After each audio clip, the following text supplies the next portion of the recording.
পৃথিবীর সবচেয়ে খারাপ মানুষ ধরে নেন আমরা দুইজন, তারপর ও তো ভালো, ও এসে গালাগালি করবে, ওর কেমন শিক্ষা? ইমরান হচ্ছে সব থেকে বিয়াদব একটা ছেলে পৃথিবীর ভিতরে। যদি কোনো খারাপ ছেলে হয়ে থাকে, সে 2 থেকে 3টা বিয়ে করছে গাইস। আর মেয়ে নিয়ে তো ভাই, বউ যদি গ্রামে যায় মেয়ে নিয়ে তো বাসায় আসবেই। এই জন্য আমি আমার হাজবেন্ডকে ওখান থেকে দূরে আনছি, কজ অসৎ স্বর্গে সর্বনাশ, যার জন্য আমি ওর সাথে মিশতে দেই না। আচ্ছা না, আমার মনটা চাইতেছে এই ব্যানারের সামনে আনতে। বিয়াদবের বাচ্চা, বাপ মার কোনো ইয়া নাই, শিক্ষা নাই, পরস্ত 4-5টা এক লগে বড় কিয়া।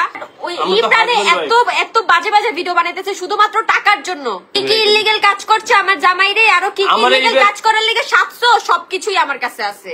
মানুষের টাকা কিভাবে স্ক্যাম করছে, কিভাবে স্ক্যাম করে ওয়েবসাইট বানায়, ওই যে কিছু অ্যাড দেয়, ওয়েবসাইট বানায় মানুষের টাকা স্ক্যাম করে ওয়েবসাইট বন্ধ করে দিত।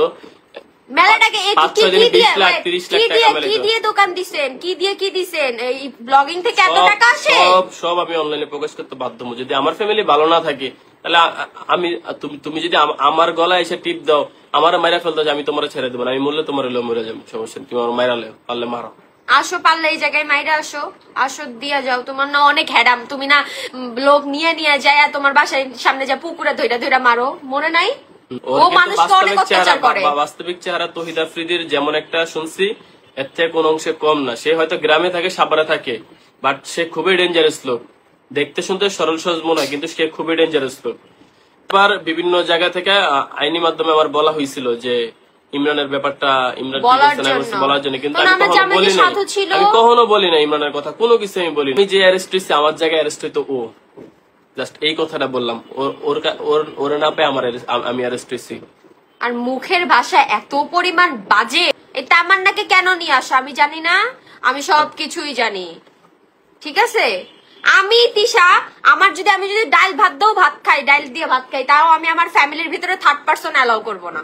আল্লাহ লানত ছড়াছড়ি সন্তান আছে না, ওর ঘরে একটা সন্তান আছে, আল্লাহ লানত ওর উপর করব। যদি বিচার হইছে, সন্তান আছে না, ওর লানত খোদার কসম করে কইলাম। আমি যদি একটা মিথ্যা কথা আজকে লাইভে বইলা থাকি, আমি এক বাপের পোলা না, আমি যদি একটা মিথ্যা কথা বইলা থাকি, ওদের ফ্যামিলিতে অনেক কিছু হয়েছে, আমি কখনো এসব বলি নাই, সাথে সাথে এসব ডিলিট করে দিছি। প্রমাণ সহ সবকিছুই আছে, আমরা কখনো কাউকে বলি না, কখনো কাউকে কিছু বলি নাই। আমরা গীবত করবো কেন? ওর ব্যাপারে তুমি কথা করার ইচ্ছে নেই, থাক। ওর সাথে একসময় ভালো সম্পর্ক ছিল, আমি ভাবছি এটাই থাক, নিজেরা কইরা চলতেছে। ওদের গা জ্বলতেছে, আমরা কেন একা একা এত দূর পর্যন্ত আসছি।